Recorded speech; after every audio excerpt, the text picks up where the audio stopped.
જેસર ખાતે સામાજિક અગ્રણીઓ દ્વારા આવેદનપત્ર પાઠવવામાં આવ્યું તો પરસોત્તમ રૂપાલાની ટિકિટ રદ કરવા માંગ કરી છે। રાજકોટ લોકસભાના ભાજપના ઉમેદવાર પરસોત્તમ રૂપાલા દ્વારા ક્ષત્રિય સમાજ વિશે જે ટિપ્પણી કરવામાં આવી છે, જેને લઈને ગુજરાતભર સહિતમાં ક્ષત્રિય સમાજમાં રોષ વ્યાપી ગયો છે।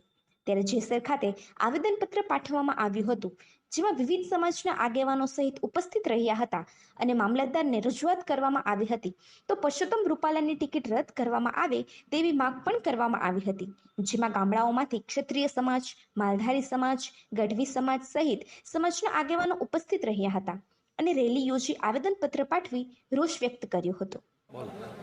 રાજકોટના લોકસભાના ઉમેદવાર પરસોત્તમ રૂપાલા દ્વારા જે ક્ષત્રિય સમાજને લાગણી દુભાય તેવું પ્રવચન કરવામાં આવેલું, તેના વિરોધમાં સમગ્ર ગુજરાત અને આખા ભારતભરમાં જે વિરોધ થઈ રહ્યો છે, તે દરમિયાન જેસર ક્ષત્રિય રાજપૂત સમાજ તમામ જેસર તાલુકાના અહીં વિરોધ પ્રદર્શન ટિકિટ રદ કરાવવાની માંગ સાથે મામલતદાર કચેરી જેસર ખાતે આવેદનપત્ર આપેલ છે તથા 18 વરણ સાથે છે।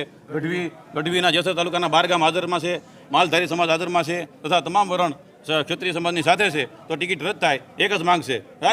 ભાઈ દરબારોની હારે અમે યુગોથી છીએ ગઢવી સમાજ, અને રૂપાલા સાહેબે જે આ ટિપ્પણીજનક ભાષણ કરી જે સભામાં બોલ્યા છે ક્ષત્રિયો વિશે, તો અમે ગઢવી 12 ગામના ક્ષત્રિયોની હારે છીએ, આદિકાળથી ક્ષત્રિયોની હારે છીએ અમે, અને આ સાખી લેવામાં નહીં આવે ભાઈ। એનો અમે ગઢવી સમાજ 12 ગામના ગઢવી સમાજ એનો ઉગ્ર વિરોધ કરીએ છીએ।